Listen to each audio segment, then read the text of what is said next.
Pronto, a partir de agora nossa aula está sendo gravada.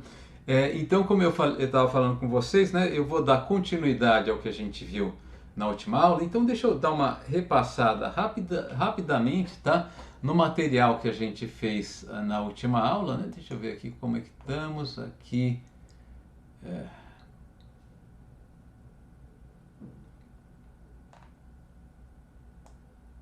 Eu só preciso achar aqui o nosso arquivo.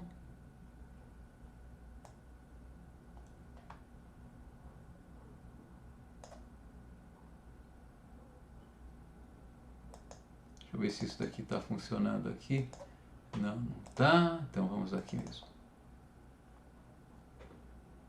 Tá? Então, do que a gente estava falando na última aula, eu falei assim, bom, o Python ele tem, bom, como toda linguagem de computador, né, ela trabalha com dados, né, basicamente qualquer programa trabalha com dados, né, e no Python, assim como em todas as linguagens de computador, os dados têm seus tipos, né, a mesma coisa acontece no Excel também, né. E eu comecei a falar com vocês sobre tipos numéricos, né? Bom, antes disso, né? Assim, e no Python a gente armazena algum dado para a seção do Python na qual a gente está trabalhando, a gente armazena algum dado atribuindo esse dado a uma variável, né? Então a forma como a gente cria uma variável é digitando, né, esse comando a igual, né, aqui é qualquer coisa, um nome de variável, a gente escolhe um nome de variável, coloca esse símbolo de igual. O senhor está compartilhando alguma coisa? Ah, eu não estou compartilhando, né? Desculpe. Obrigado. Podem sempre me lembrar disso porque eu me esqueço sempre, tá? Então vamos lá. Ótimo. Agora vocês vão começar a ver a minha tela, né? Então aqui eu tenho um exemplo, deixa eu colocar aqui um exemplo que eu dei aqui, ó.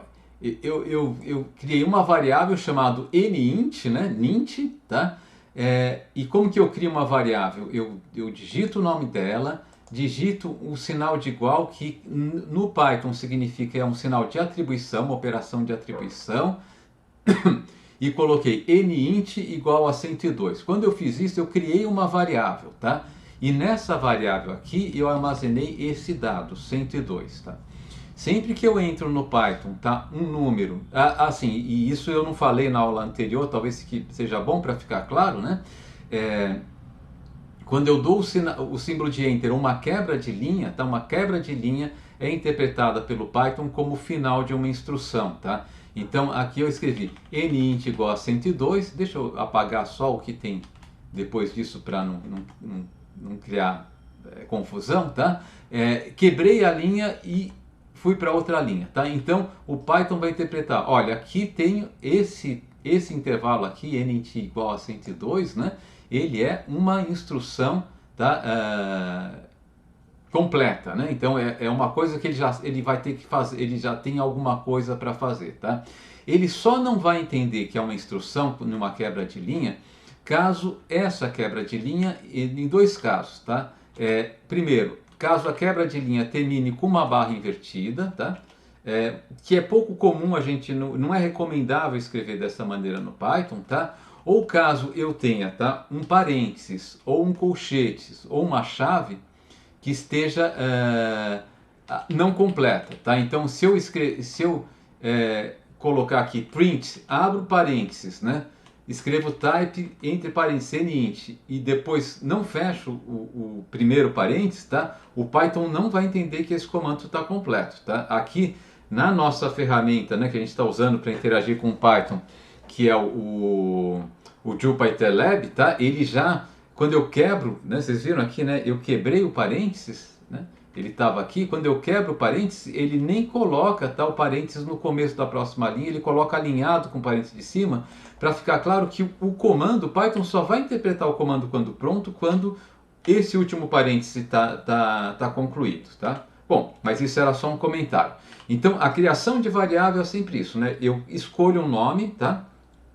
Existem algumas regras para a escolha desse nome, mas basicamente a gente pode usar qualquer tipo alfanumérico, inclusive letras com acento, embora não seja recomendável, tá? E se eu quiser, eu não posso começar com um número, mas eu posso pôr um número no meio do nome ou no final do nome, tá? E espaços não podem fazer parte, né, do nome, tá? Então, se eu quiser colocar um espaço, eu posso colocar um underline, né, que dá a sensação de espaço, tá? Então, aqui eu criei uma variável, né? E essa variável aqui, tá? Sempre que eu digito no Python um número que não tem um ponto no final, tá? Ou um ponto seguido de casas decimais, tá? O Python vai interpretar esse número como um número inteiro.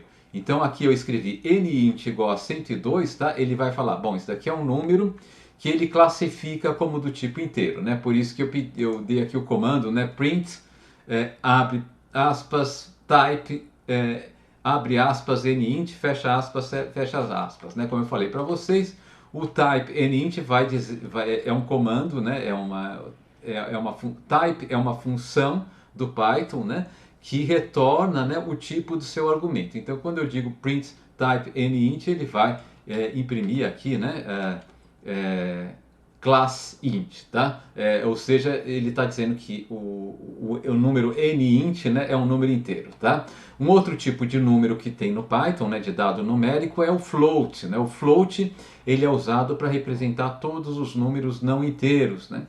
E o Python vai identificar um número como float sempre que a gente entrar esse número, tá? Separado com algum ponto, né? Então aqui eu pus 20.2, ele vai interpretar como um float. Mas se eu tivesse escrito 20 ponto também, ele também interpretaria esse número como um float, tá? Porque o ponto aqui é para indicar, não quero que se armazene esse número como inteiro, né? Mas como float, tá? Momentaneamente isso não, quer dizer, a gente isso não vai fazer muita diferença para a gente, tá? Bom, tem um terceiro tipo de dado numérico que é um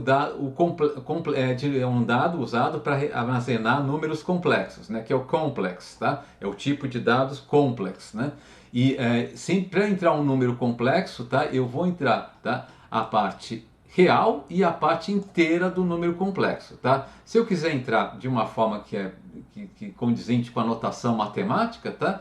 Eu posso escrever, por exemplo, dessa maneira, né? Se eu quero um número complexo, tá? Que tenha cuja parte real é igual a 3 e a parte complexa é igual a 4, eu vou escrever aqui, por exemplo, eu criei uma variável, né? nComplex underline 1, né?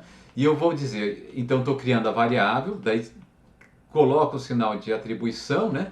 E vou escrever então nComplex underline 1 igual a 3 mais 4j, tá? O j aqui, ele entra no lugar daquilo que usualmente na notação matemática é o i, né? É a raiz de menos 1, né?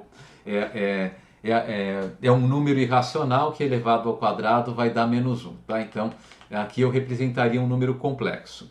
Bom, o que a gente viu é que a gente pode fazer as operações normais com esses números complexos, tá? Ele vai fazer isso direitinho, tá? Nós temos, e as operações são notadas, né? A gente usa os símbolos usuais para operação de mais, é o símbolo de mais, para operação de menos, o símbolo de menos, para operação de produto, o símbolo de asterisco, divisão, né? O símbolo de barra, tá? Se eu quiser uma divisão inteira, quantas vezes o número x cabe no número y, né?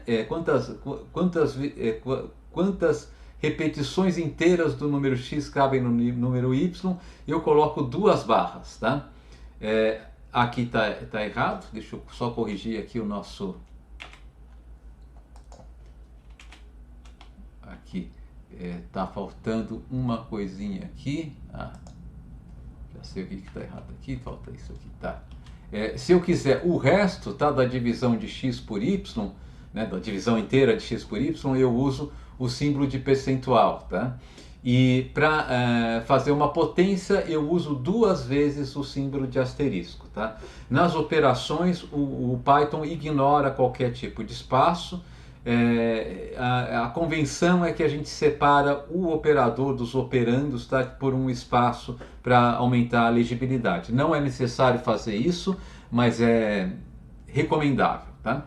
Bom, e eu falei também, né, que tem um tipo que é o tipo lógico, né? Além dos tipos numéricos, de fato o Python tem uma série de tipos de dados já pré-construídos, mas tem um tipo que é importante, que é o tipo lógico, né? O dado do tipo lógico é um dado que vai assumir apenas um de dois valores, verdadeiro ou falso, né? E usualmente o dado de tipo lógico ele é resultado de alguma operação de comparação, né? Alguma operação na qual a gente faz uma pergunta para o Python, tá? E por hora a gente pode falar de algumas operações importantes que comparam dados numéricos, né? Então imagine que eu criei aqui um número a igual a 1, duas variáveis eu criei aqui, tá? A igual a 1 e b igual a 2.2, tá? Então nessa linha, tá, que eu estou tentando destacar aqui, eu acho que vocês estão vendo, né? Ele destaca bem fraquinho, né? Mas enfim, nessa linha aqui, vocês podem ver uma coisa também que eu acho que eu não atentei para vocês, tá? Uma outra forma de terminar uma instrução é colocar um ponto e vírgula, né? Quando o Python lê um ponto e vírgula, ele fala, bom, aqui concluiu uma instrução, o que vier depois é uma segunda instrução. Então nessa linha aqui eu tenho a igual a 1, né? Ou seja, eu falei para o Python, cria uma variável a e atribua um número 1 para essa variável, tá? Depois vem um ponto e vírgula, né? O ponto e vírgula é, acabou minha instrução aqui. Daí vem uma outra instrução, b igual a 2.2, ou seja, cria uma variável b e atribua a essa variável o número 2.2, tá? Daí eu comecei uma nova linha, então o Python também vai interpretar, aqui acabou essa segunda instrução, né? Então ele criou essas duas variáveis. Eu posso testar, tá? Comparar essas duas variáveis, tá? De acordo com diversos critérios. O Python ele sempre aceita operação aritmética ou operação de comparação entre duas variáveis numéricas independentemente do tipo, né? Se eu estiver comparando um inteiro com um float ou fazendo uma operação envolvendo um inteiro e um float, o que ele vai fazer é promover, abre aspas, né, o inteiro a float, tá? Se eu estiver fazendo uma comparação de um inteiro ou de um float com um complex, com um número complexo, o que ele vai fazer é promover esse inteiro ou esse float para um número complexo, tá? E vai fazer a operação requerida ou a comparação requerida após essa promoção, tá? Então aqui na primeira, nessa linha que eu estou destacando agora, né, eu estou pedindo para ele print, né, ou seja, imprima, tá, o resultado da comparação a duas vezes o sinal de igual com b, tá? E, então, duas vezes o sinal de igual, tá? É a comparação de igualdade, tá? Então, quando eu escrevo A duas vezes o sinal de igual B, eu estou fazendo uma operação de comparação. Se A for igual a B, ele vai retornar verdadeiro, tá? Se A for diferente de B, ele vai retornar falso. E vocês podem ver que aqui o primeiro output dele aqui é falso, né? Porque A é igual a 1 e B é 2.2, então realmente é falso, né? Na segunda comparação, eu pedi para ele imprimir a comparação. A resposta à pergunta A é maior do que B, e ele respondeu que é falso também, porque A é igual a 1 e B é igual a 2.2, né? Na terceira, eu perguntei se A é maior ou igual a B, continua sendo falso, 1 é menor do que 2.2, portanto falso. Na quarta, eu perguntei se A é menor ou igual a B, daí ele respondeu é verdadeiro, né? 1 é menor ou igual a 2.2, tá? Na quinta, se o A é diferente de B, então diferente aqui é exclamação igual, né? Tá certo? E na sexta, tá? Eu perguntei se o número complexo 1 é igual ao número complexo 2. Vamos ver como que a gente definiu esse n complexo 1, n complexo 2 aqui. Tá. Tá. Aqui foram duas formas que eu defini o mesmo número imaginário, né? Com parte real igual a 3 e parte imaginária igual a 4, de duas maneiras. A primeira maneira é usando a notação matemática convencional e a segunda é usando a função complex, né, do Python, né? A função complex ela gera um número complexo, né? Ela tem dois argumentos, o primeiro argumento é o número 3, que é a parte real, o segundo argumento é o número 4, que é a parte imaginária, tá? Tomem cuidado com isso, né? A vírgula é sempre usada como separador, né, no Python, tá? E não como separador decimal. O separador decimal no Python sempre vai ser o ponto, né? Basicamente porque a linguagem foi escrita... de fato, o criador do Python, o sobrenome dele, pelo menos, o nome dele é italiano, né? Guido, esqueci o sobrenome. Então talvez ele seja italiano, né? Mas como as linguagens de programação, de uma maneira geral, as primeiras foram escritas em inglês, a convenção de notar os números na convenção inglesa, né, de fato inglesa dos Estados Unidos, ela ficou a que prevaleceu, tá? Então a separação decimal é sempre o símbolo de ponto. Bom, por que a gente usa o tipo lógico, né? O tipo lógico usualmente a gente usa para fazer algum tipo de instrução condicional, né? A instrução condicional que a gente usa, a instrução condicional do Python, tá? Ela tem a forma if, né? Pode ter elif, que é uma abreviação de else if, tá? E else, tá? Ela pode ter diversas partes. A parte if, ela fala o seguinte: se, tá, uma determinada condição for verdadeira, segue dois pontos, a gente ou coloca o que tem que ser feito se essa condição for verdadeira na sequência dos dois pontos, ou se for colocar na próxima linha, a gente dá uma indentada, tá? Para dizer para o Python, ó, que é uma outra forma de dizer a instrução não acabou aqui, né? Para dizer, olha, vamos concluir a instrução, tá, na próxima linha, tá? O Python é uma linguagem que ele usa muito a indentação, né? Ou seja, esse espaço adicional, né, antes de começar uma linha, para descrever uma instrução. O Python reconhece essa indentação, tá? Então, quando eu faço if uma determinada condição, dois pontos, e depois na próxima linha abaixo eu escrevo uma série de instruções, o Python ele vai entender que eu vou executar essas instruções se a condição acima for verdadeira. Eu acho que eu tenho exemplos aqui, deixa eu dar um exemplo que vai deixar mais claro, tá? É um exemplo muito bobo. Eu tenho dois números aqui, tá? Dois números, tá? 53 e 104, tá? Eu pedi para o Python atribuir, tá, a variável A o número 53 e a variável B o número 104, tá? Essas duas primeiras linhas, né? Então tá aqui A igual a B, A igual a 53 e B igual a 104, tá? E daí deu uma instrução para ele, eu quero que ele faça o seguinte: se A for menor que B, eu quero que ele escreva na tela A é menor do que B. Se A for igual a B, eu quero que ele escreva A igual a B, e se A for maior do que B, que ele escreva A é maior do que B, né?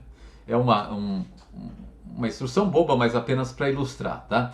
Então, o meu comando vai ser, a minha instrução vai ter a seguinte forma: ela começa com a instrução if, né? Que é se, né, em inglês, tá? Daí vem uma condição, A é menor do que B, tá? Lembram que essa operação aqui vai retornar um booleano, né? Vai retornar true ou false, né? Então, no caso, ele vai retornar false, porque eu atribuí a variável A ao número 53, né? E a variável B ao número 104.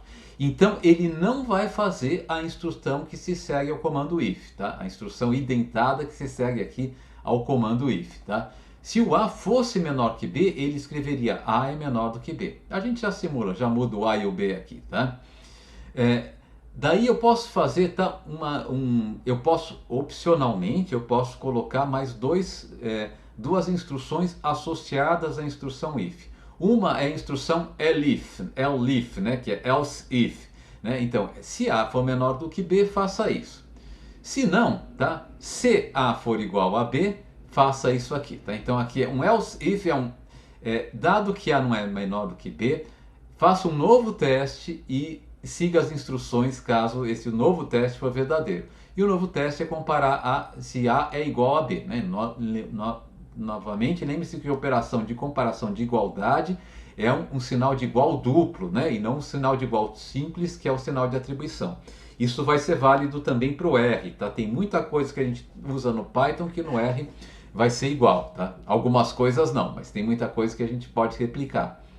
Daí eu escrevi, se A for igual a B, então imprima A igual a B, tá? E finalmente, eu fiz o primeiro teste, fiz o segundo. Se os dois testes que eu fiz, eu podia ter uma infinidade de testes else if aqui, tá certo? Mas finalmente, para o terceiro teste se nenhum dos testes deu verdadeiro, eu posso ainda dar uma instrução else. Se não, tá? Se tudo lá que você testou em cima deu errado, tá? Escreva alguma coisa. Aqui eu vou pedir para ele imprimir A é maior do que B, tá? Então, quando eu rodo com esses números, né? Esse código, tá? O resultado é que ele vai dizer que A é menor do que B, porque quando eu testo A é menor do que B, 53 é menor do que 104, dá verdadeiro, ele executa essa instrução aqui, e daí pula, tá? o que está escrito em else if e pula no que está escrito em else. Ele vai parar aqui e vai pular agora para a instrução, qualquer instrução que no meu código eu escreva depois disso, né? Se eu fosse escrever mais alguma coisa aqui, por exemplo, posso pedir para ele imprimir aqui, né? Só simplesmente pronto. Só para acabou a história, tá? Então foi isso, né? Ele já fez o teste que A é menor que B, então vai imprimir A é menor que B e pula já para essa instrução para imprimir pronto e acabou, né, o código, né? Agora vamos mudar, né? Vamos colocar o A igual a B aqui no 0,4, tá? Eu posso até colocar o A, né, como um float e o B como um integer, né? Como um número inteiro, né? Tá? Eu coloquei um ponto, né, depois do 4 e depois uma vírgula, posso colocar só um ponto, tá? Então ele vai comparar números, né, com tipos diferentes. Mas o que ele faz nessa operação? Ele vai promover, né, o B, que é um inteiro, tá? A float, vai comparar esses dois floats, tá? E o resultado vai ser que ele vai escrever A é igual a B, né? E depois pronto aqui, o nosso pronto, né? E se o A for maior do que B, vamos testar aqui para A maior do que B, tá? Ele vai escrever, claro, como a gente previa, né? A é maior do que B, tá? Então esse tipo de teste condicional é uma coisa que a gente faz correntemente em computação, né? Inclusive no uso do Excel, tá? No uso do Excel tem uma função C que a gente usa um bocado, porque a gente quer que o computador faça contas e com base nessas contas, né, tome algumas decisões, tá? E essas decisões vão ser condicionais, né, ao resultado dessas contas. Por isso que a gente vai usar isso bastante, tá? Mas agora, então, eu vou começar a falar com vocês, tá, de um recurso, né, que a gente tem no Python, a gente tem no R, e no Excel nós temos atualmente apenas se a gente usar o VBA, né, a linguagem de programação do Excel, que talvez, se der tempo, eu dê um gostinho para vocês, mas não vai ser o foco aqui. Aparentemente o Excel está para criar uma nova função que permite que a gente crie novas funções, abre aspas, dentro do próprio Excel, tá?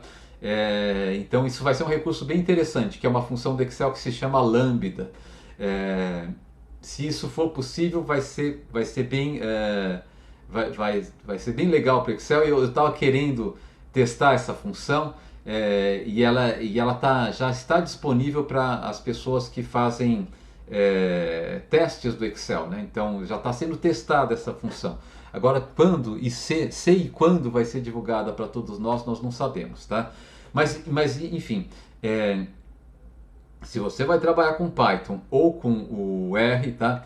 Função vai ser definir funções, criar funções novas vai ser muito importante, tá? O Python já tem um conjunto de funções pré-definidas, né? A gente já está usando essas funções, né? Quando eu escrevi aqui print, abre parênteses, né? Alguma coisa entre aspas, que é um texto, né? E fecha parênteses, eu estou usando a função print, né? Lá em cima, quando eu usei uma função, a outra função que eu usei aqui foi a função complex, né? Ou a função type, né? A função type também é uma função, ela retorna o tipo de um objeto, né? Então, a gente usa funções já pré-construídas, tá? Mas a gente recorrentemente faz funções. E o que significa a gente criar funções? Criar funções é instruir o computador para poupar o nosso trabalho, né? Para fazer automaticamente coisas que a gente faz rotineiramente, tá? Para evitar que a gente perca tempo, né? Para a gente ganhar tempo com isso, tá? Então deixa eu começar com um exemplo bastante simples, que não tem nenhuma aplicação econômica, né? Assim, mas enfim, imagine que vocês quisessem calcular, tá? Tivessem em um programa maior, né? Ou com um problema maior, no qual vocês tivessem, tá? Querendo calcular, tá? A soma, tá? Dos n primeiros inteiros elevados ao quadrado, tá? Então 1, né, que é 1 ao quadrado, mais 4, que é 4 ao quadrado, dos n primeiros naturais, né? 1, que é 1 ao quadrado, mais 4, que é 2 ao quadrado, mais 9, que é 3 ao quadrado, mais 16, que é 4 ao quadrado, tá? Até um valor n qualquer. E esse valor n ele estaria variando, tá? Entre as diversas vezes que vocês fossem calcular isso, né? Bom, tem duas formas de fazer isso, tá? A forma elegante matemática, tá? Consiste em aplicar uma fórmula. Tem uma fórmula para essa soma. Essa fórmula que está aparecendo aqui na minha tela, né? Sn, tá? Ou seja, a soma dos n primeiros quadrados, né? Naturais elevados ao quadrado, é dado por n vezes n mais 1 vezes 2n mais 1, tudo isso dividido por 6, tá? Essa é a forma, a solução matemática.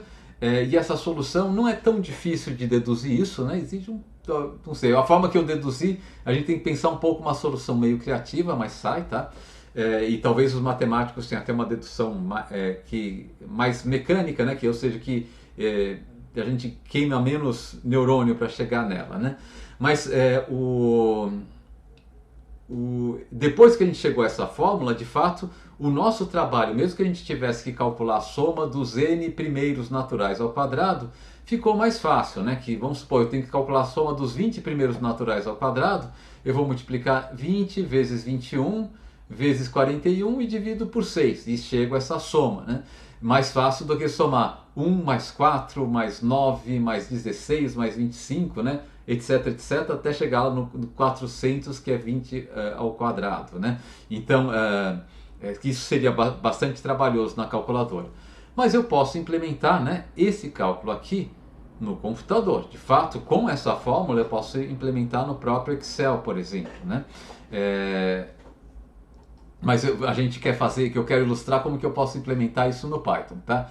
Então, a primeira forma de implementar isso, tá, é a fórmula, digamos, elegante, né, que a gente vai já usar um resultado matemático, tá, que sintetiza, né, a soma desses números, tá, em uma fórmula simples, né, em uma fórmula que só depende do n, né, de qual o número de quadrados naturais que eu quero somar, né, dos primeiros quadrados naturais que eu quero somar, tá?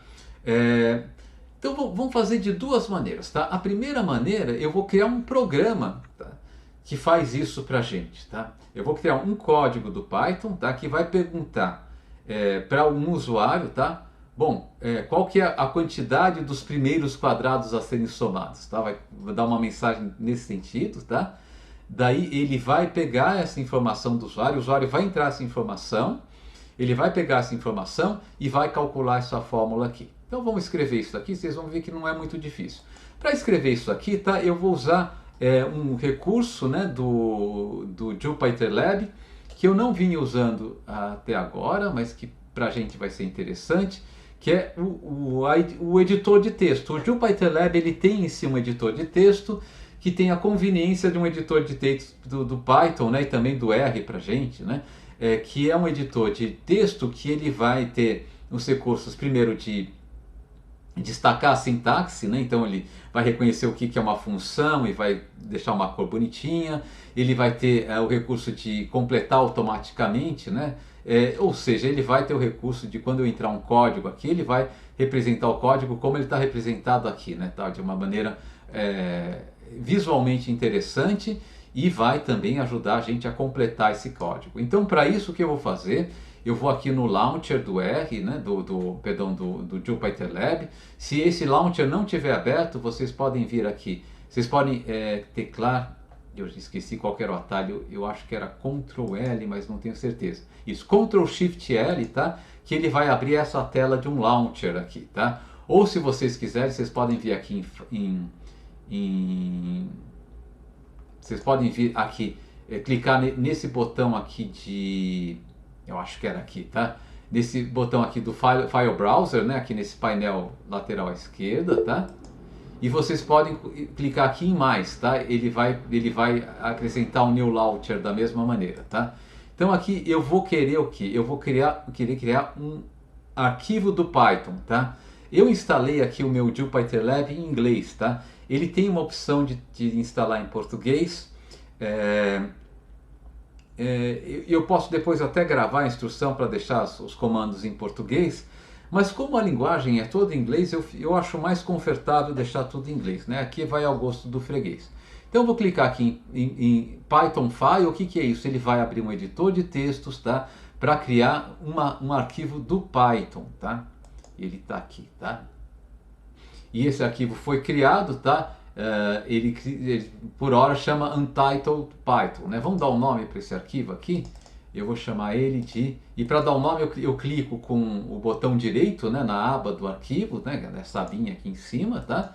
E vou dar um nome, vou optar aqui em Rename Python File, tá? Então ao invés de Untitled eu vou chamar de soma quadrados. Tá? Professor, por licença. Claro. No caso, eu estou utilizando o Python mesmo, eu fiz o download. Para conseguir o editor de texto é só baixando a parte?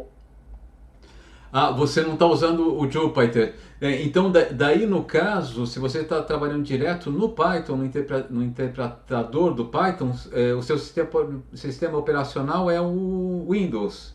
Isso. Você pode ir no Windows, agora deixa eu lembrar qual que é. Eu acho que ele vai ter um... Deixa eu ver se aparece aqui na minha máquina. Não é PyCharm. Ele tem um...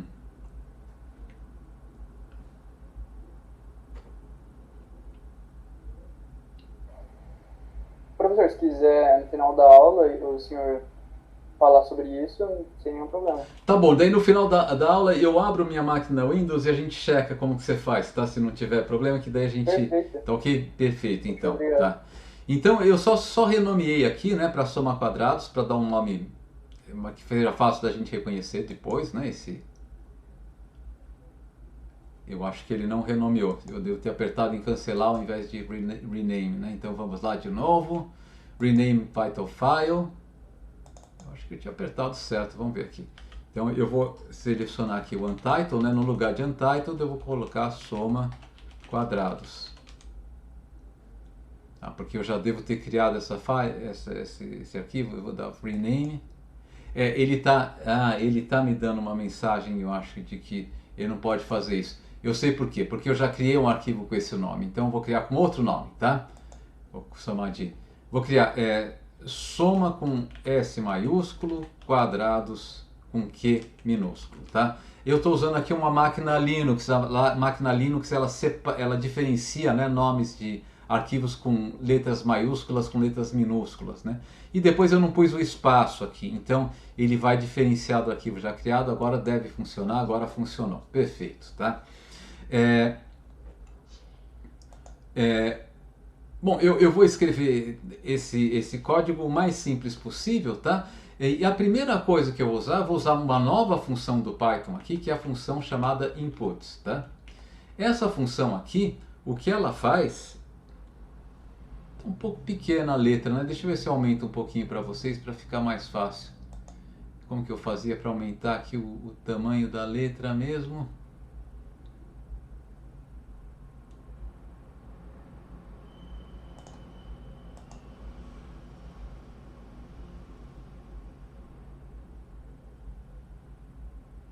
Aqui é a letra do terminal. Eu acho que se eu... o input eu dei Ctrl Shift mais aqui, aumentou o tamanho da letra. Aumentou o tamanho de tudo, né? Mas não importa, fica mais visível para vocês, né? Então eu vou dar aqui inputs, tá? O comando input, tá? Aliás, antes de fazer isso, eu vou escrever primeiro uma mensagem, tá? Eu vou criar uma variável que se chama MSSG, só para abreviar a mensagem, ficar mais curto. Vou criar essa variável, né? Então o que eu escrevo? Eu escrevo o nome da variável, o símbolo de igual, tá? Eu separei o símbolo de igual por um espaço, tá? Não é obrigatório, mas é recomendável fazer isso, porque daí o código fica mais legível, né? E agora eu vou criar, tá, uma variável de texto. Eu ainda não falei formalmente sobre variável de texto, mas a gente já usou, né, variáveis de texto aqui no Python, né? Desde a nossa primeira aula que a gente abriu o Python ER, a gente já usou essas variáveis de texto, né? E a variável de texto sempre entre aspas. Podem ser aspas simples ou aspas duplas, mas sempre tem que estar colocado entre aspas, né? Então eu vou colocar aqui, né, entre, tá? O número dos primeiros naturais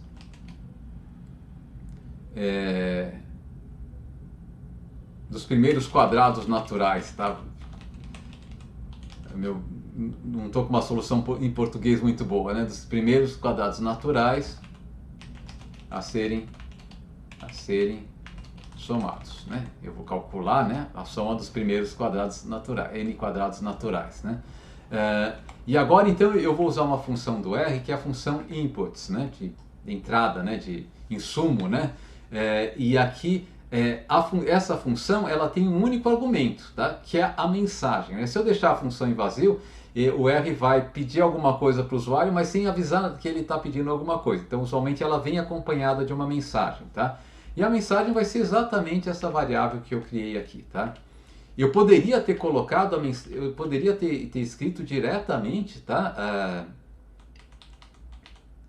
Isso aqui, né? Eu poderia, ao invés de ter dito para ele, eu poderia ter escrito o meu comando diretamente dessa maneira aqui, né?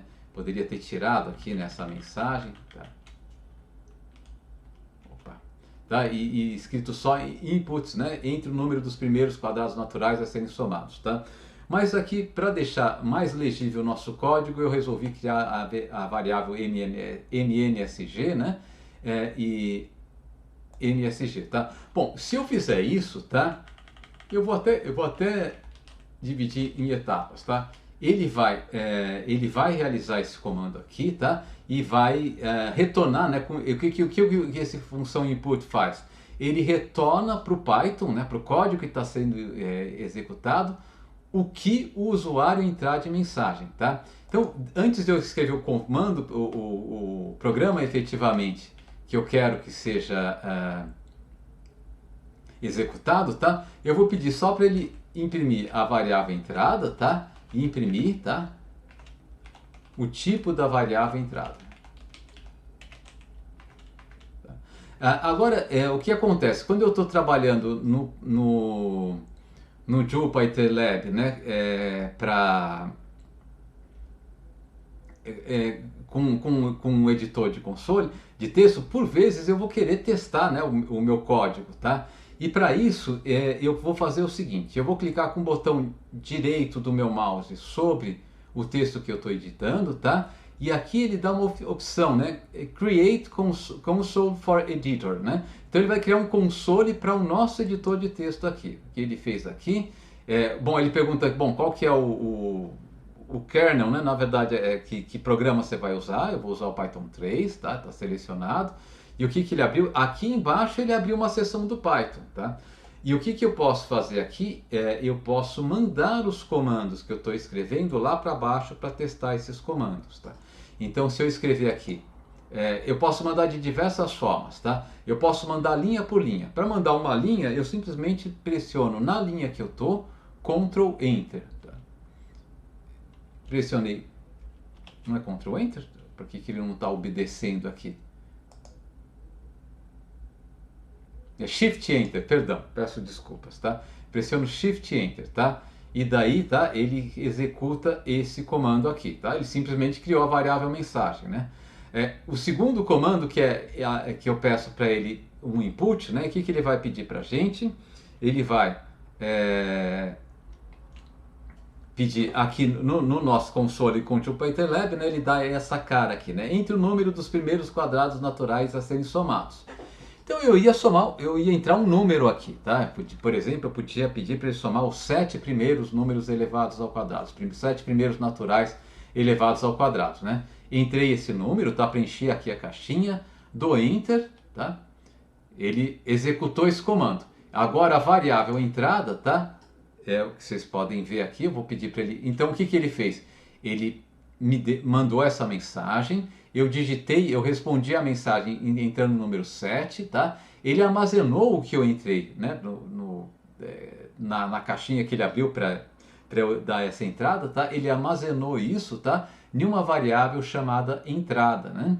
E quando ele armazenou isso nessa variável chamada entrada, tá? Agora essa variável ela tem o número 7 de alguma maneira.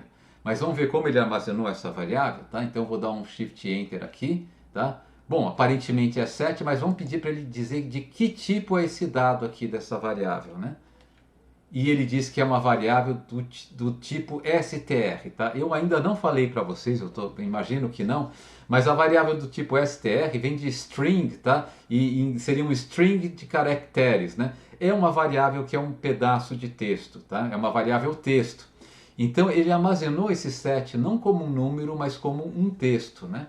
E eu quero que ele armazene como um número, tá? Então o que eu vou fazer aqui, na terceira linha, eu vou pedir para ele criar uma nova variável n, tá? Que eu vou querer que ele faça o seguinte, ele leia a variável entrada, tá? E converta em um número inteiro, né? Porque afinal de contas a gente está aqui com a soma dos primeiros naturais. Os naturais são sempre inteiros, né? Então eu vou dar o comando int, tá? A função int é uma função de conversão para número inteiro, tá? Então eu vou pedir para ele pegar a variável entrada, tá?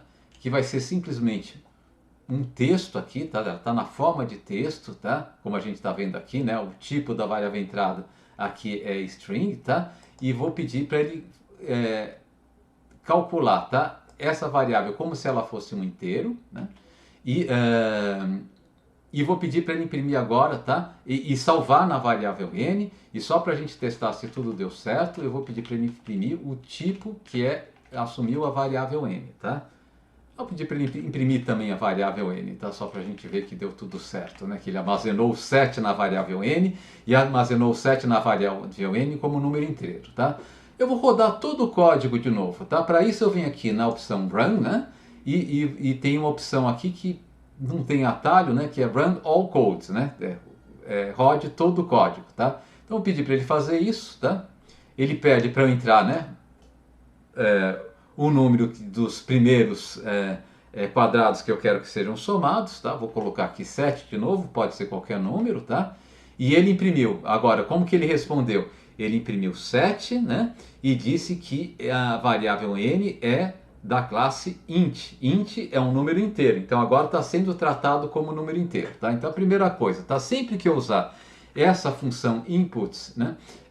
Na verdade a gente vai usar pouco, né? Porque quase sempre a gente usa o Python, enfim, no nosso curso, e como economistas, a gente usa o Python como em sessões, né? A gente vai rodando o Python, fazendo perguntas, pegando respostas, e raramente como programas, né? A gente usa bastante essa variável inputs quando a gente quer escrever um código que outra pessoa vai usar, e ele vai fazer alguma coisa automaticamente e retornar alguma coisa automaticamente, né? Então, o código vai ficar oculto para o usuário. Eu já mostro como vai acontecer isso aqui na nossa máquina mesmo, tá?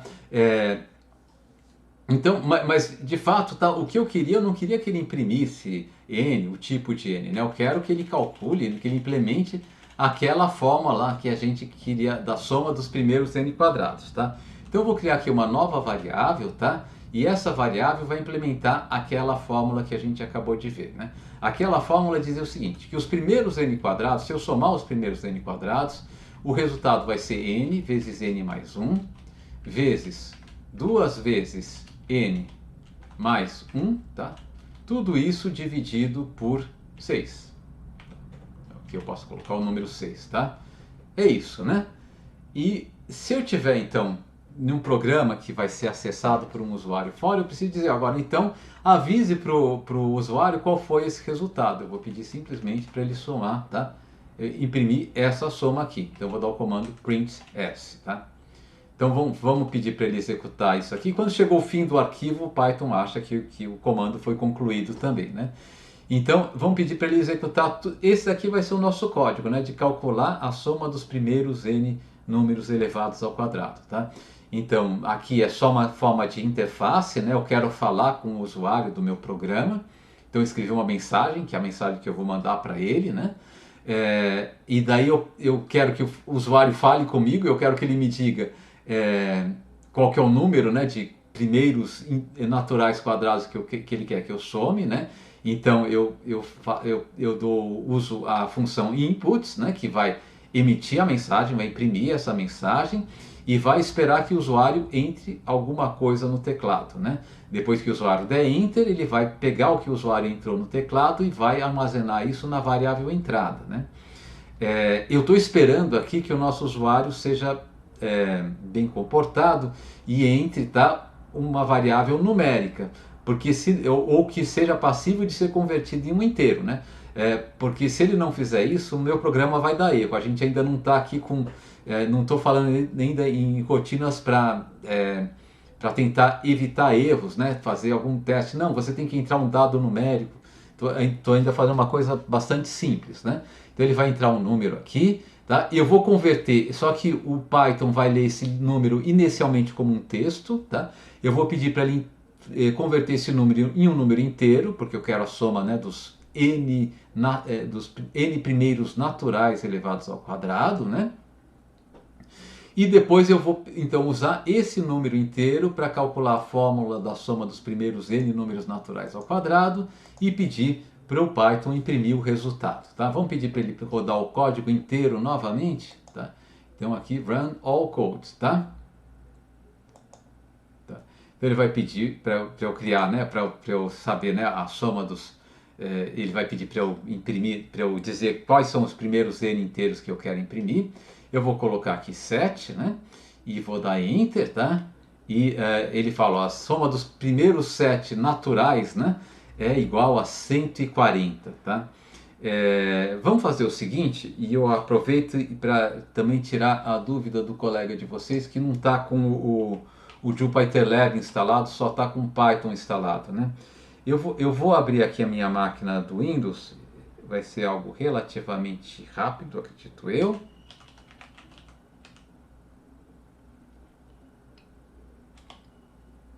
Para mostrar, para a gente calcular isso.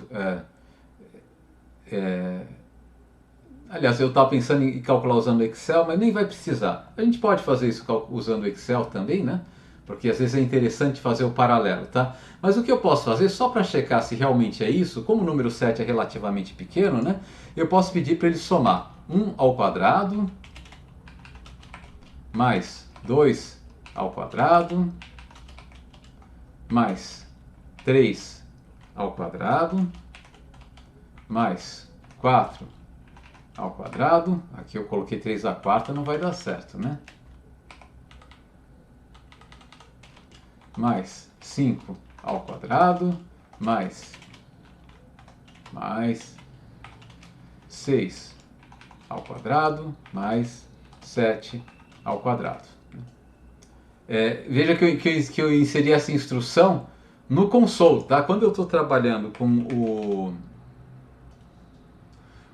simultaneamente com o editor de texto, né, e o console associado a ele, tá? Eu posso dar instruções no console, tá? Que ele vai interpretar como uma instrução, vai executar essa instrução, tá? Então se eu der isso, tá? Ele vai fazer essa conta. Opa, só que eu tenho que dar Shift Enter para entrar a instrução. E deu. Porque aqui eu escrevi errado a minha última instrução, né? Aqui só um detalhe aqui, né? Olha o que eu fiz aqui, mais 7 mais 2, tá? E na verdade eu queria escrever mais 7 vezes 2, né? Que é o ao quadrado, tá? E dar Shift Enter. Ctrl Enter, Shift Enter, tá? Agora sim, né? A soma deu 140, que é a soma dos 7 primeiros quadrados. A nossa função está funcionando direitinho, tá? Deixa eu ver, vamos ver aqui pro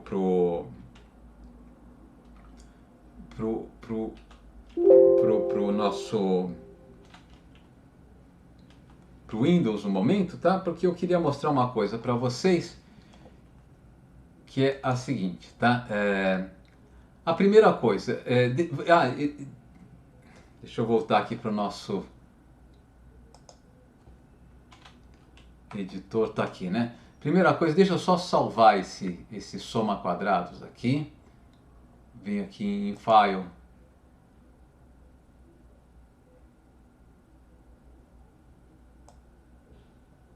Eu acho que ele já salva automaticamente.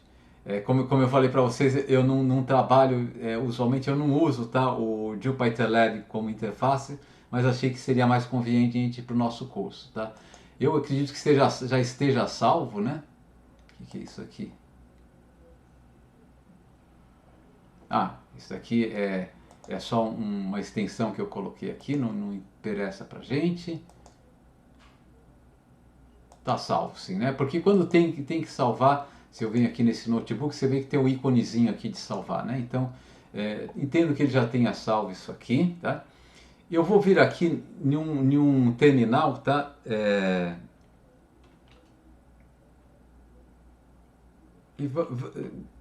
Na verdade, vamos aqui para o nosso Windows e eu vou fazer o seguinte. Aqui na minha máquina Windows, eu vou abrir um terminal, tá? E o terminal que eu vou abrir aqui na minha máquina aí, o Windows, bom, pode ser o prompt de comando, né? Eu posso começar a escrever aqui comando, né? Que ele tem a opção do prompt de comando, tá? Mas eu prefiro usar efetivamente o PowerShell, né? Que vem instalado com Windows 10 para frente, possivelmente é o que vocês têm na máquina de vocês, tá? O que eu vou fazer agora, eu vou me dirigir, né, ao diretório em que a gente, aqui, ele abriu esse PowerShell, tá? Na verdade, o PowerShell, o que é? Ele simula um terminal, né, com uma linguagem de interface do usuário com o computador nesse terminal, né? E essa linguagem é o PowerShell, tá? Ela é bastante similar, tá, à linguagem do prompt de comando do Windows, né? Como que ele chama aqui? Chama de prompt de comando mesmo do Windows, tá? E o que eu vou fazer aqui, vocês podem fazer também abrindo o prompt de comando, né? Que seria essa telinha aqui, tá? O PowerShell ele é um pouco mais confortável, dá um pouco mais de informação para o que a gente vai fazer. E então eu vou usar o PowerShell. Eu recomendo que vocês sempre usem ele, tá? Não tem por que usar o outro, que é uma versão mais simplificada, tá? E menos confortável de usar, inclusive, né? A primeira coisa que eu quero fazer é ir para o diretório no qual eu efetivamente salvei aquele arquivo, tá? Que aqui na minha máquina, tá num drive Z, tá? Então eu preciso colocar Z dois pontos, né? Eu acho que aqui está em cursos. Eu tenho que colocar Z dois pontos. CD Z dois pontos.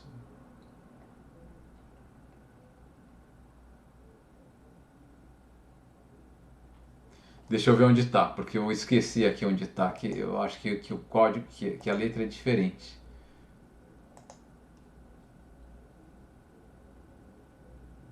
Está em Y, não em Z. Então vamos lá. Agora eu acho que vai funcionar. Possivelmente, se você só tem um disco na sua máquina, tá? Vocês não tem esse Y aqui, tá?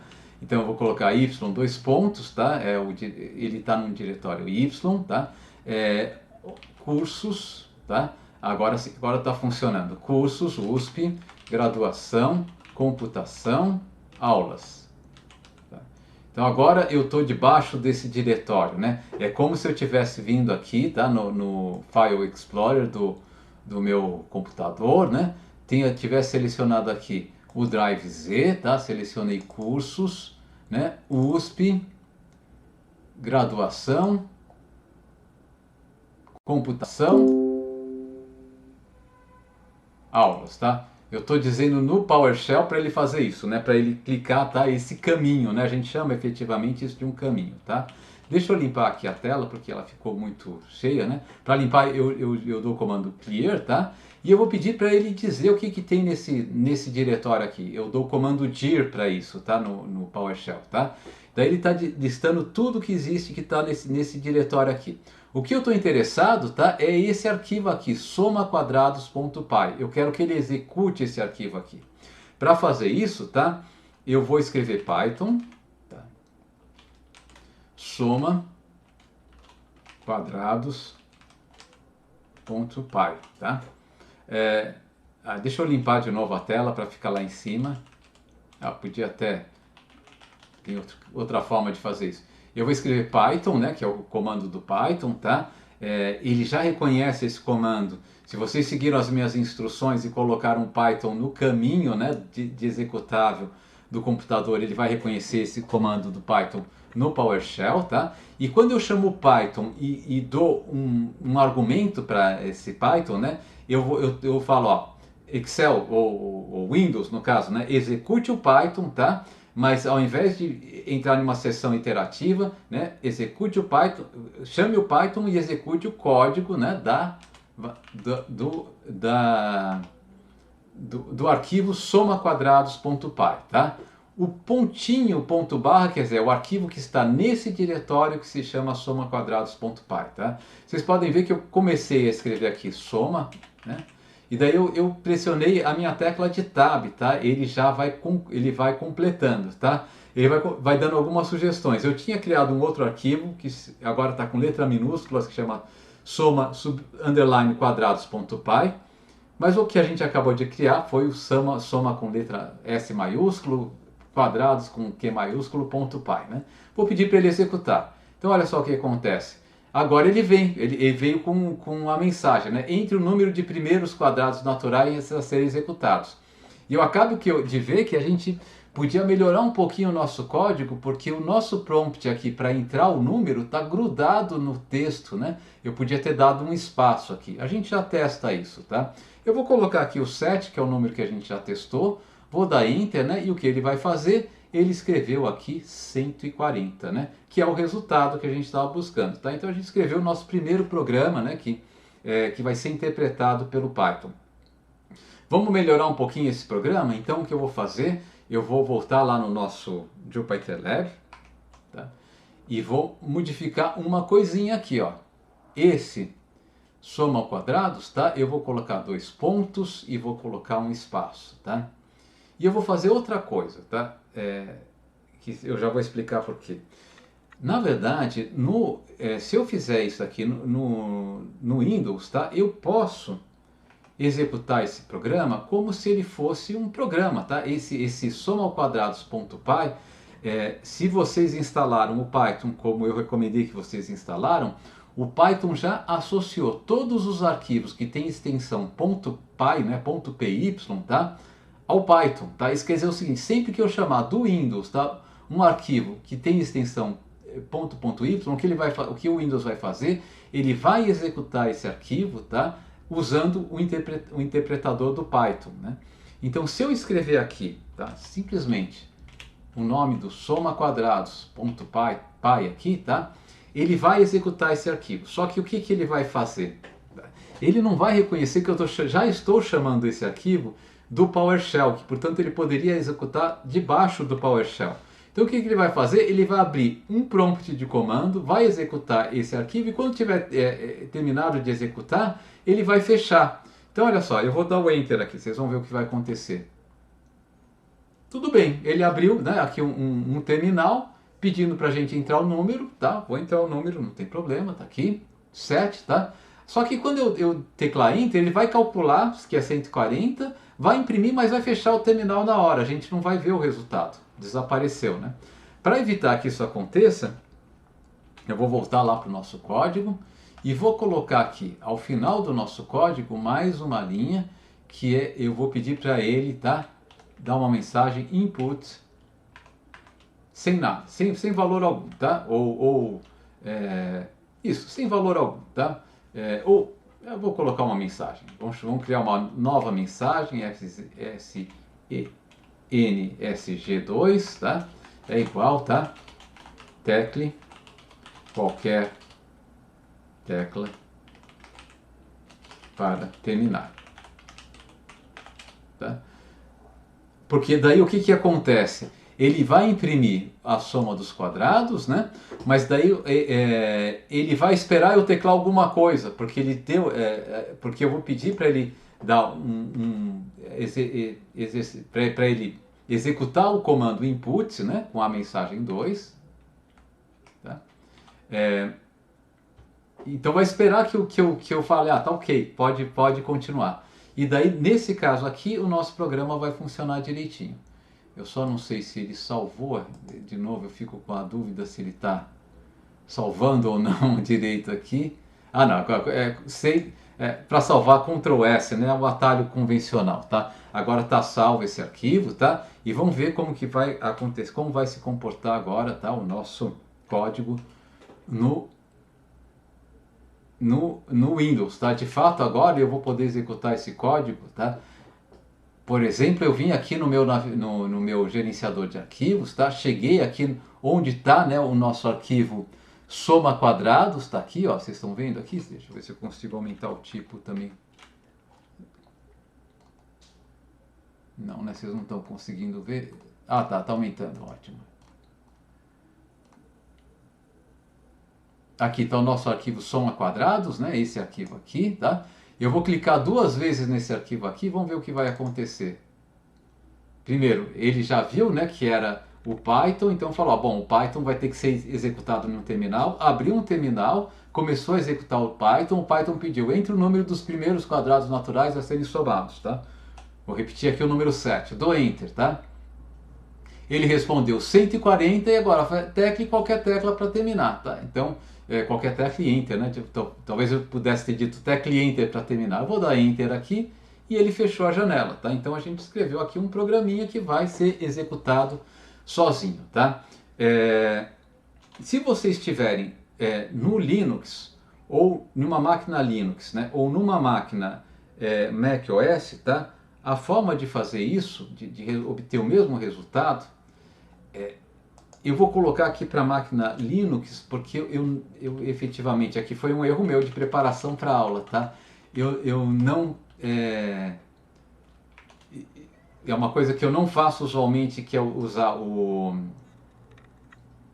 macOS, né? Então eu não tenho de cabeça, eu não lembro exatamente qual que é o endereço que eu tenho que colocar aqui, mas o que a gente faz quando a gente está numa máquina Linux, tá?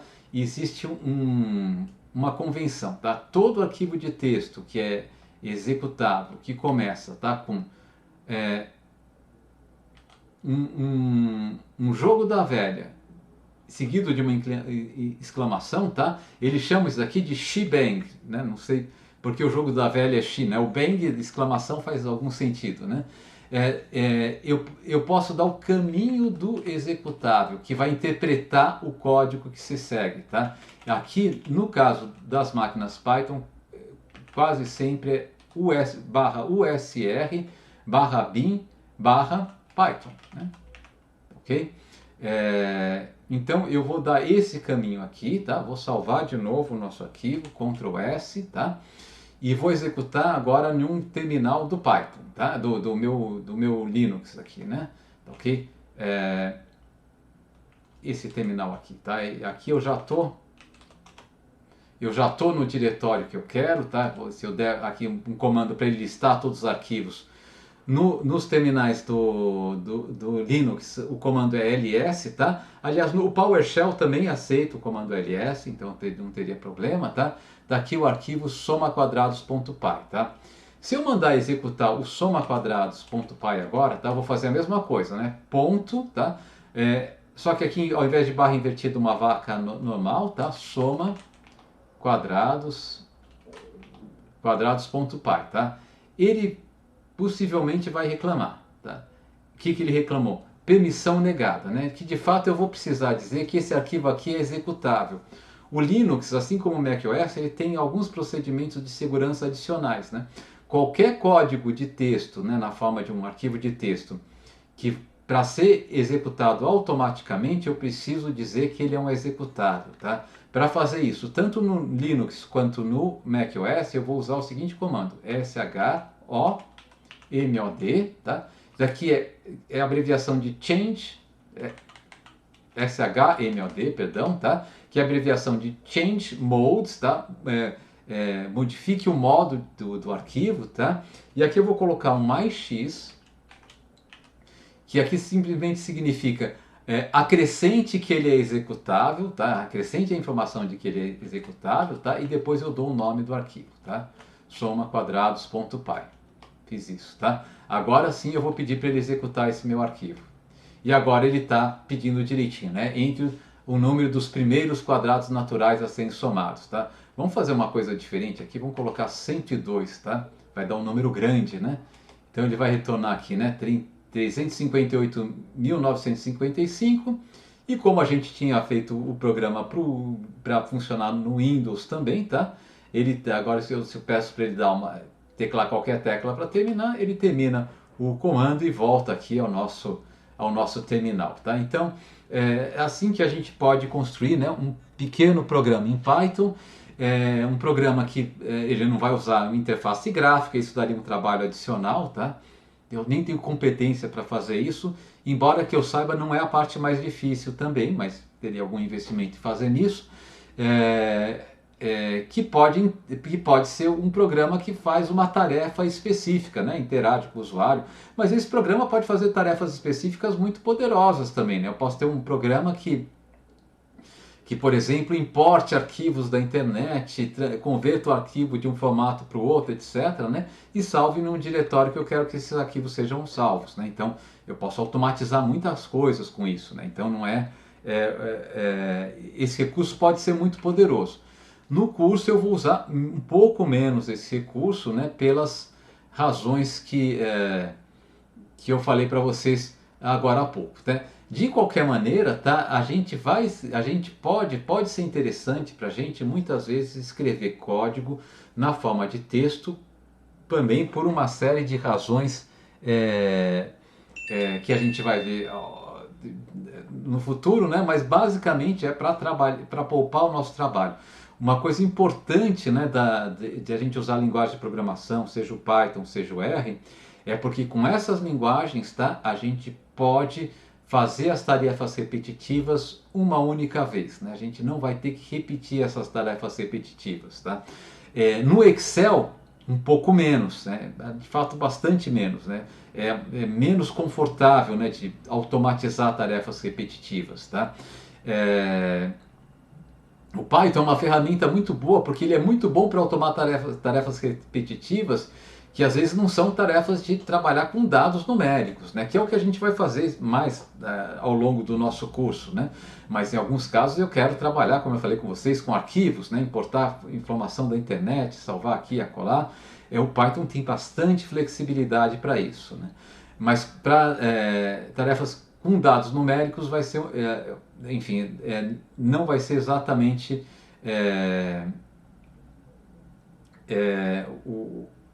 o Python é bom, né? Mas o R também é muito bom e talvez você esteja mais pronto para fazer isso do que o Python, a gente também vai ver isso. E o Excel é razoavelmente bom, né? O problema do Excel é que pegar uma coisa que a gente fez em um arquivo do Excel e passar para outro arquivo nem sempre é trivial, tá? Então isso pode dar bastante trabalho e o Excel pode ficar muito pesado, enfim, ele não funciona muito bem para isso, né? Embora o Excel, como vocês viram, né, é muito mais fácil da gente trabalhar num primeiro momento, tá? Aliás, vamos ver como a gente poderia fazer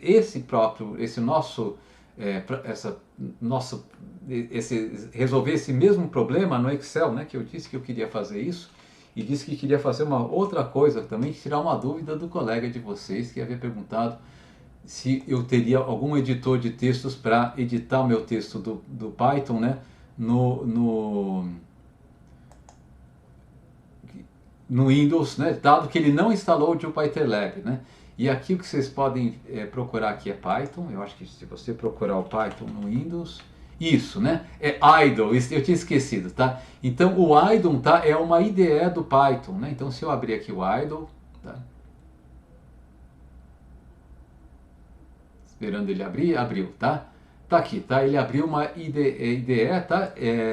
Ele usualmente ele vai abrir num console, basicamente num console, né?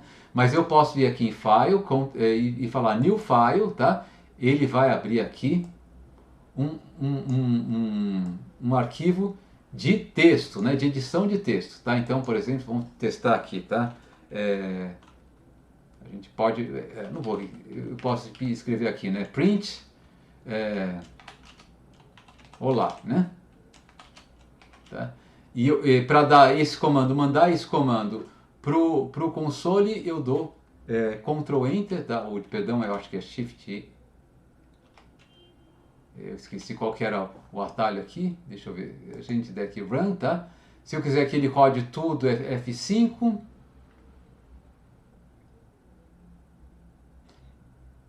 Então aparentemente ele não roda linha por linha. Eu pensava que ele também rodava linha por linha. Mas aqui, né, eu tenho um programa só, eu dou F5. E primeiro eu preciso salvar o arquivo, tá? Então deixa eu salvar esse arquivo primeiro, né? Salvar. Ele vai pedir um nome, eu vou chamar ele de teste.py. Eu já tinha um arquivo com esse nome, né? Já tinha testado isso, tinha esquecido o procedimento. vou sobrescrever. Agora que ele foi salvo, eu dou F5 e ele, né, executou o comando que eu mandei aqui, tá? Então você pode escrever aquele script que a gente acabou de fazer, né? Eu não me lembro quem que era, foi o Márcio Henrique, né, que pediu, né, que tinha perguntado, né? E então você pode, Márcio Henrique, você roda o idle, tá? Vai aqui, quando ele abrir, você fala File New ou dá simplesmente Ctrl N, ele vai abrir, tá, um arquivo de código, né? Você escreve o código que você quiser nesse arquivo, salva o arquivo antes de rodar e tecla F5, tá? Daí ele manda o arquivo aqui para o console e você pode trabalhar iterativamente, né, do seu arquivo de script com o console, tá? Então isso aqui vocês podem usar isso também, se vocês preferirem usar o idle, fiquem à vontade, tá? Funciona muito bem também, tá? Então, mas aqui no caso, eu não vou usar, né? Vou fechar aqui porque eu vou voltar lá para o Jupyter, que era a ferramenta que a gente tinha convencionado fazer, tá? Pois bem, então vimos como escrever um script e executar esse script, né? Alguns truques, né? Como chamar dado, como pedir informação para o usuário através do script, né? Como fazer que ele rode no Windows, né, sem apagar a janela antes de dar informação relevante. Como fazer que ele rode no Linux ou no macOS, tá? É que no macOS eu acho que o endereço não é esse aqui que eu coloquei aqui, tá? É só isso que vai ser a diferença. Eu vou descobrir, na próxima aula eu esclareço isso para vocês. Só que muitas vezes a gente não vai querer fazer isso, né? Vamos voltar para o nosso problema original lá, né? Eu vou usar, tá?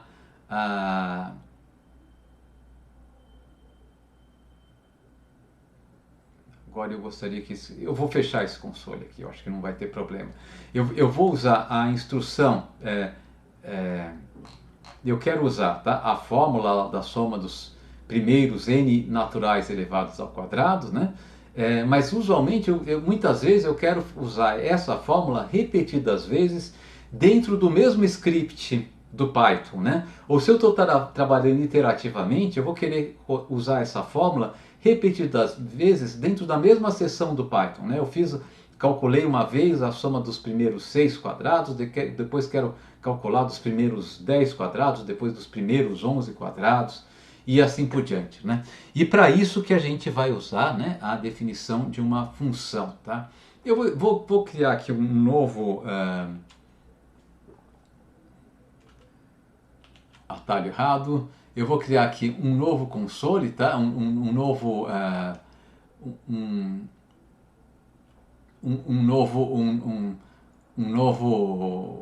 código, tá? Vou escrever aqui num código, depois a gente vai ver por quê, tá?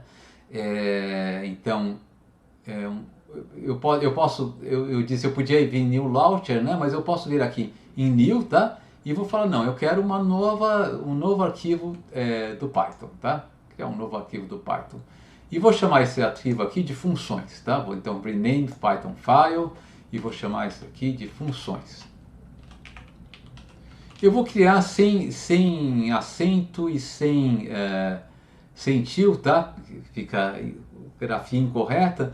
Eu acho recomendável, porque se vocês forem compartilhar esse arquivo com uma pessoa que tenha outro sistema operacional, ou que tenha o sistema operacional codificado de outra forma, pode ser que um C cedilha apareça como um símbolo estranho no computador dessa pessoa, pode ser que o til também apareça. Então, se a gente usar as letras sem acentos, a gente garante que esse nome vai ser lido em qualquer computador, tá? Então, criei aqui, tá? E eu vou criar então agora, vamos agora criar o que a gente chama de uma função, né? Vamos associar um console a esse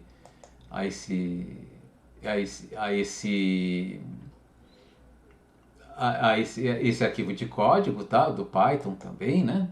Tá? Então ele iniciou aqui uma nova seção do Python para esse console, tá? E eu vou criar uma função. Bom, uma função eu crio sempre usando a instrução def, né? São as 3 primeiras letras de definition em inglês, né, que deu origem a esse nome, mas em português é a mesma coisa, né? 3 primeiras letras de definição. E usualmente a gente abrevia a definição por DEF também, tá? Então uma função sempre vai começar com uma definição, tá? Depois da definição eu preciso dar um ou mais espaços e criar o nome, né, da função que eu quero criar. Eu quero criar uma função que vai se chamar soma quadrados, né? Seguido esse nome, tá? Eu vou colocar entre parênteses, tá? O seguinte: sempre que essa função for chamada, tá? Ela vai ter que ser chamada com algum tipo de argumento, né? No nosso caso, eu quero a soma dos n primeiros números, tá? Quando eu chamar essa função, eu vou criar uma função que, quando eu chamar, eu quero escrever soma quadrado, abre e fecha parênteses, por exemplo, número 7, né? Ou número 10, para calcular a soma dos 10 primeiros quadrados, né? O que eu vou colocar entre parênteses na definição, tá? É o nome da variável, tá? A qual eu vou atribuir o número informado quando eu chamar a função, tá? Para nós aqui, talvez o melhor nome seja o nome n, né? Que são os primeiros n quadrados, tá? Esse nome aqui eu vou usar no código, tá? Essa função aqui, agora eu vou dar na sequência uma série de instruções que ele deve fazer com essa variável aqui. Veja que eu posso ter mais de um argumento na definição da minha função. Eu podia ter n, x, p, né? Eu podia ter um monte de variáveis, tá? Que na definição da função elas devessem ser informadas. Aqui eu só coloquei uma variável, tá? Isso significa que essa variável vai ter que necessariamente ser informada. A gente já testa isso, tá? Então eu vou definir essa função soma ao quadrado, tá? A instrução de definição eu começo, né, com a palavra def, tá? Que é a instrução. Começo a definir uma função. Dou o nome da função, entre parênteses, quais os argumentos que vão ser usados, tá? Eu posso ter uma função sem argumento. Nesse caso, eu abro e fecho parênteses sem colocar nada no meio dos parênteses, tá? Mas eu vou precisar abrir e fechar parênteses de qualquer maneira. 2 pontos para dizer quais são as instruções que devem ser cumpridas, tá? Para uma função muito simples como a nossa, tá? Eu posso dar as instruções na mesma linha. Eu posso escrever aqui return, né? E dizer o que ele tem que...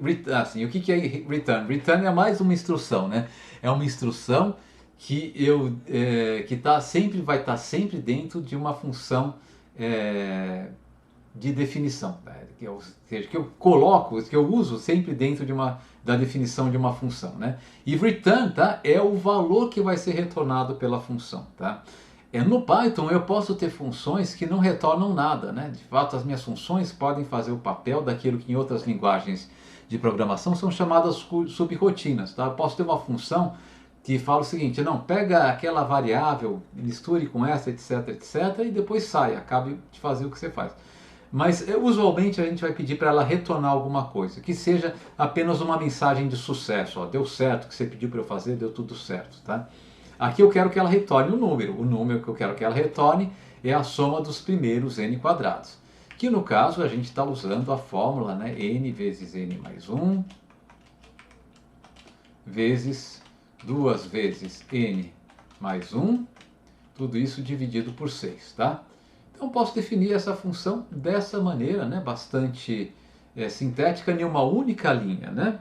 Tá, vamos ver se ele aceitou. Aqui, ó, foi definida essa função, tá? Então eu posso agora tentar chamar essa função, tá? Se eu chamar essa função sem abrir e fechar parênteses, tá? Na verdade ele vai interpretar que eu quero que ele imprima essa função, tá? Então se eu der enter aqui, tá? Ele vai dizer o seguinte, ó, isso aqui é uma função, tá? E aqui uma descrição dessa função, tá? Essa função aqui o comando principal delas, tá? É esse soma quadrado. Na verdade é uma função que está no meu módulo principal, que é onde eu estou trabalhando, tá? Soma quadrado. Não tem nada de informação relevante para a gente, né? Se eu pedir para ele executar essa função, abrir e fechar parênteses, ele vai falar que essa função tem um argumento posicional, que é o n. Tem um argumento que eu preciso colocar para ela, né? Então, vamos pedir para ele executar a função soma quadrados, né, da forma que a gente quer, tá? Por exemplo, eu quero agora a soma dos 12 primeiros quadrados, né? Vou dar Shift Enter, tá? E ele retornou aqui, dá 650, né? Vamos ser mais radical aqui. Se eu pedir dos 1000 primeiros quadrados, o que vai acontecer, tá? 3000, eu vou pedir do 1 milhão de primeiros quadrados, tá?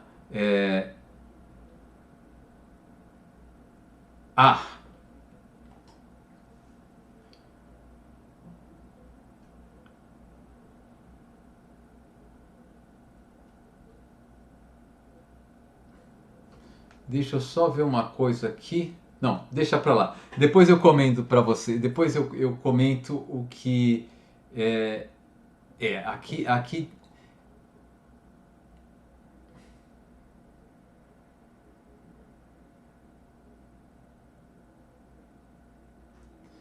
Eu só vou testar mudar um pouquinho esse código porque eu queria que ele mostrasse as coisas de uma maneira diferente. Se der certo, isso, perfeito, perfeito. O que acontece, o que eu mudei aqui, tá? Quando eu tinha colocado a divisão simples aqui, ele transformou o número em um float, não sei porquê. Deixa pra lá, gente, eu estou pensando em voz alta aqui, só estou confundindo vocês. Né? Mas vocês estão vendo aqui que ele faz as contas direitinho, né? Como a gente gostaria que ele fizesse, tá? Tá aqui definida a nossa função, tá? Então eu posso definir a função como a gente definiu aqui em cima, né, com o código que eu defini aqui em cima, tá? Mas é comum, tá? Especialmente quando eu vou escrever um script que vai ser trabalhado depois, lido por outras pessoas, né? Ou se for um script efetivamente de um programa que eu vou escrever, que eu vou refinar depois, tá? É recomendável, tá, que a gente separe essa definição, tá, dessa maneira aqui, tá? Defina a soma dos quadrados, 2 pontos, tá? E o que deve ser feito, né, quando eu chamar essa função, eu coloco na linha abaixo, tá? Mas identado, tá? Para dizer que efetivamente segue-se da linha abaixo, tá? Se eu não fizer isso, tá? Deixa eu colocar aqui, ó. Vou dar aqui sem identar. Ele vai reclamar, tá? Eu vou pedir para ele rodar o código inteiro. E ele vai reclamar, né? Ele fala aqui, eu esperava, tá, um bloco de indentação, tá? Então eu preciso dar um bloco de indentação, tá? No editor do JupyterLab, assim como no Idle, que tem se vocês instalaram Python, instalaram também automaticamente o Idle também, tá? Ele sempre vai dar a indentação que é a recomendada, tá? Por um padrão aí de escrever no Python, que é uma indentação de 4 espaços, tá? Então, se vocês tiverem outro tipo de editor, tá? Procurem dar sempre 4 espaços, adequado do ponto de vista visual, tá? Quando eu fizer isso, agora ele roda, né, todo o nosso programa sem problema algum, tá? Não tem problema algum, tá? Esse número que apareceu aqui, tá? Ele está aparecendo, tá? Naquilo que a gente chama de notação científica, tá? Ela vai aparecer sempre, tá? Tanto no Excel, quanto no R, quanto no Python, quando eu tenho números muito grandes ou muito pequenos, tá?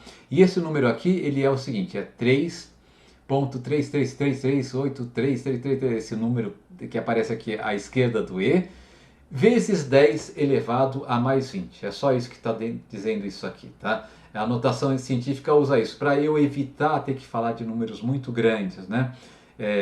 Escrevendo muitos dígitos, tá? Eu uso essa notação aqui, tá? Aquilo que eu fiquei em dúvida é que eu sei que o Python usa essa notação aqui apenas para expressar números do tipo float, não dos números do tipo integer, né? E então aqui aparentemente tá, eu já sei o que aconteceu. Deixa eu mudar um pouquinho o código aqui. O que aconteceu? Quando ele calculou 2 vezes 1 milhão mais 1 e dividiu por 6, ele fez essa operação aqui, e essa operação aqui, ela não dá um número inteiro, então ele transformou tudo em float. Eu acho que se eu colocar aqui entre parênteses, vai mudar o resultado. Vamos ver a forma como ele está apresentando isso aqui. Se não, tá?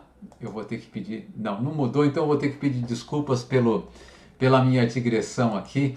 Eu vou pensar no que está acontecendo. Na próxima aula a gente arruma isso aqui, né? Tá ok? Mas enfim, então assim a gente criou uma função, né? E só que vamos voltar aqui para o nosso problema original, tá? Eu vou definir essa função de uma outra forma, porque imagine que eu não tenha descoberto essa fórmula aqui, tá? Eu sei que eu quero calcular os n primeiros números naturais elevados ao quadrado, eu não sei qual é essa fórmula, tá?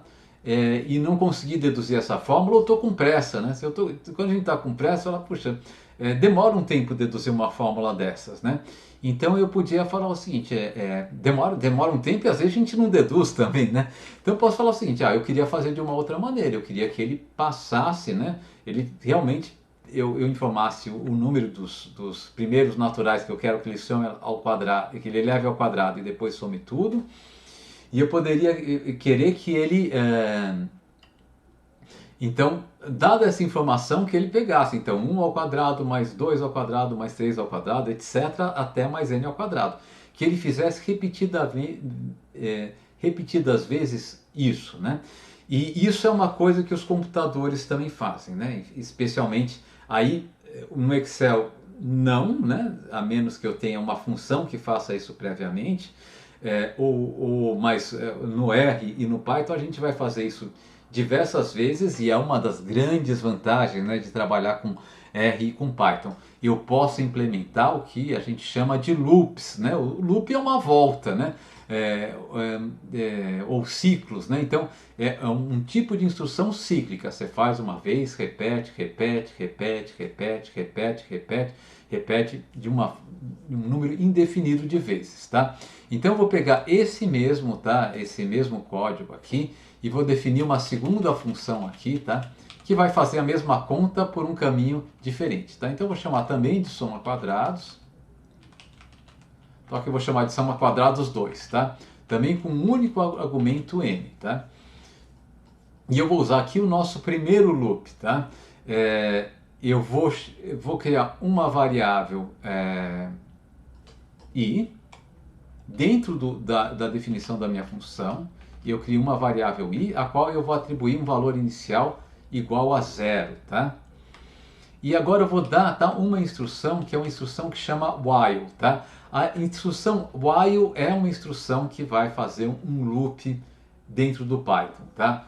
O while, a instrução while, ela vai executar as instruções uma série de instruções que seguem nessa instrução while, desde que uma condição seja verdadeira. E a condição que eu quero que seja verdadeira aqui é que i seja menor do que n, tá?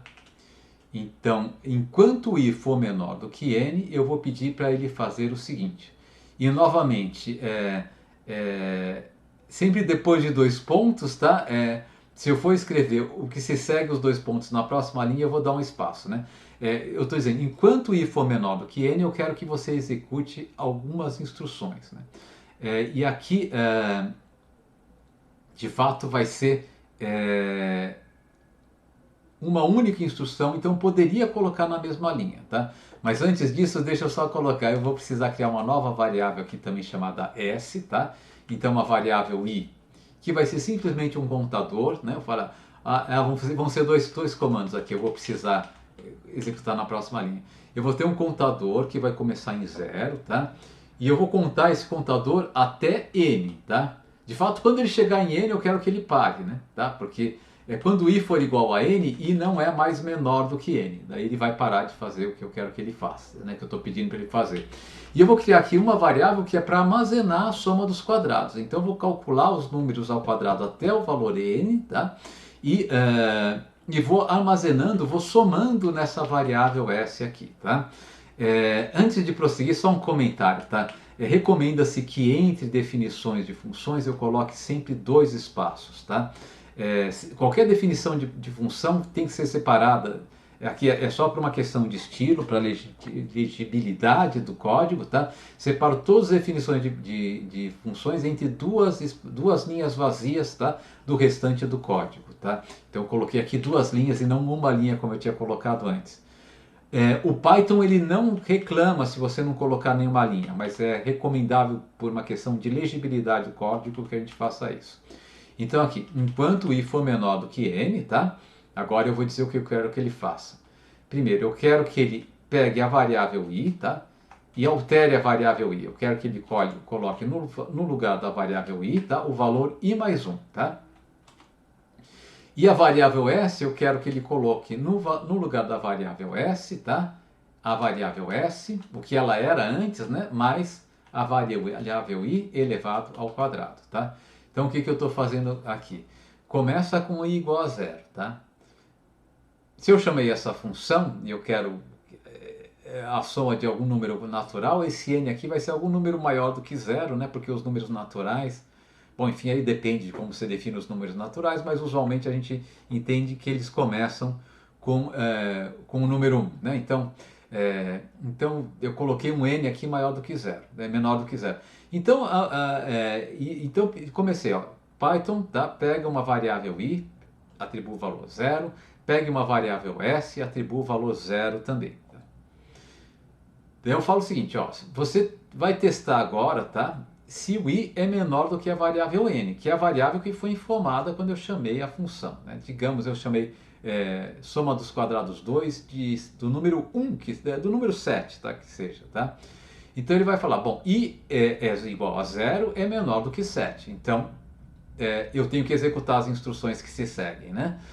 Então o que as instruções falam? Pega a variável i, tá? Pega o valor da variável i, acrescenta 1 e atribua isso à variável i. Então muda o valor da variável i para ser igual a i mais 1. Tá? E muda o valor da variável s, né, para ela ser igual a s, o que era s antes, que era 0, né, mais i elevado ao quadrado. O que vai acontecer? O i era igual a 0, o s era igual a 0, o n era igual a 7 por hipótese. Né? Vamos colocar n igual a 2 só para a gente fazer todo o ciclo que ele vai fazer aqui. Né? N igual a 2. Tá? Então, ele vai pegar o i, tá? É 0, é menor do que n, então ele vai fazer as instruções que estão abaixo, todas as instruções que estão indentadas aqui, tá? Então ele vai pegar o i, que era igual a 0, vai acrescentar 1, vai ficar 1 e vai armazenar na variável i. A variável i agora passou a valer 1, né? E ele vai pegar a variável s, que era igual a 0, tá? E vai somar o valor da variável i, que é 1, elevado ao quadrado, que é 1. Então o s vai ser igual a 0 mais 1, também vai passar a valer 1 agora, tá? O que ele vai fazer? Ele vai voltar aqui. Isso aqui é um loop, daí o termo loop, né? Ele vai dar a volta, vai voltar para o while aqui. Agora ele vai testar de novo se o i é menor do que n. Só que agora o i já é igual a 1. Né? No segundo ciclo, o i ficou igual a 1. Né? 1 ainda é menor do que n, porque n é igual a 2. Eu não mexi no n. Né? Então, 1 é menor do que n, vou repetir a operação. Tá? Eu vou pegar i, que é igual a 1, vou somar 1, o i ficou igual a 2, vou armazenar na própria variável i, então i é igual a 2, vou pegar o s, que estava igual a 1, e vou somar i, que é 2 elevado ao quadrado, então 2 elevado ao quadrado é 4, vou acrescentar isso à variável s, que valia 1, o s vai ser igual a 5, e ele vai retornar, né, que a soma dos dois primeiros números elevados ao quadrado vai ser igual a 5, né? De fato, 1 mais 4 é igual a 5. E daí o que acontece? O s vai ser igual a 5, eu vou voltar aqui para o meu loop, né? Vou recomeçar o loop, vou para um novo ciclo, o i agora é igual a 2, que é igual a 2, não é menor do que 2, então esse teste aqui vai dar falso, ele para o ciclo, tá? Então agora acabou o ciclo, para informar no código que acabou o ciclo, eu tiro a indentação e falo o seguinte, agora, depois que você fez, né, todo esse ciclo aqui, tantas vezes quanto necessária, você retorna o valor de s, tá? Aqui está o nosso loop com repetição, tá? Então a gente pode definir essa função aqui, tá? Eu vou selecionar todas essas linhas aqui e pedir para ele rodar, tá? O código selecionado, tá? E aqui eu acho que vai dar certo. Se eu der Shift Enter, eu acho que ele roda todas essas linhas ou não. Deixa eu ver se funciona. Sim, rodou, né? Rodou o código que eu queria que ele rodasse, tá?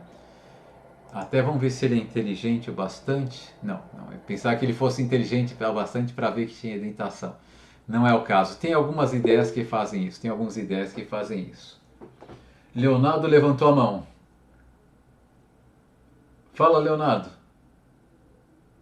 Leonardo? Eu acho que foi por engano, né? Eu tô vendo você tá mudo, Leonardo. Será que é isso? Você tentou falar comigo e não funcionou? Não, professor, desculpe, foi sem querer. Ah, não, não tem problema, não tem problema. Não, eu tô aqui para isso, né? Quando tiver dúvida, eu tô aqui para tirar mesmo. Não se preocupe, não. É, Então funcionou, tá? Então agora a gente pode testar se está funcionando, dando os valores certos, né? A gente pode pedir de novo soma quadrados 2, né? O argumento 7 deve dar, né? O valor era 140, se eu não estou enganado, né? Retornou 140 como a gente estava prevendo, né? Deixa eu ver se a gente tem tempo aqui. Não, a gente chegou ao final do nosso horário. A gente vai ver que, porque tem problemas, inclusive matemáticos, né? Que a gente não consegue, né? Assim, tem série de números que a gente não consegue dizer qual que é a fórmula do número de ordem n dessas séries, né? E nesse caso aqui a gente pode sempre resolver o problema usando um recurso como esse aqui, que seria um loop, né? Definir uma função usando um loop. Isso aqui vai ser super usado, tá? Em computação, mesmo para gente que faz assim, a gente faz uma computação mais assim para consumo imediato, né? A gente faz para trabalhar com os números que a gente está vendo usualmente. Talvez vocês venham a ser programadores, não sei, mas a maioria dos economistas faz dessa maneira. Ainda assim, o loop é um recurso muito importante, muito valioso. Bem, o que eu vou mostrar para vocês na próxima aula é que a gente pode deixar esse loop que está aqui mais simples, tá? De fato, muito mais simples, usando recursos mais sofisticados do Python, tá? Da forma que eu apresentei esse loop aqui, ele está mais parecido com loops que a gente tem em linguagens de nível mais baixo, como por exemplo na linguagem C, tá?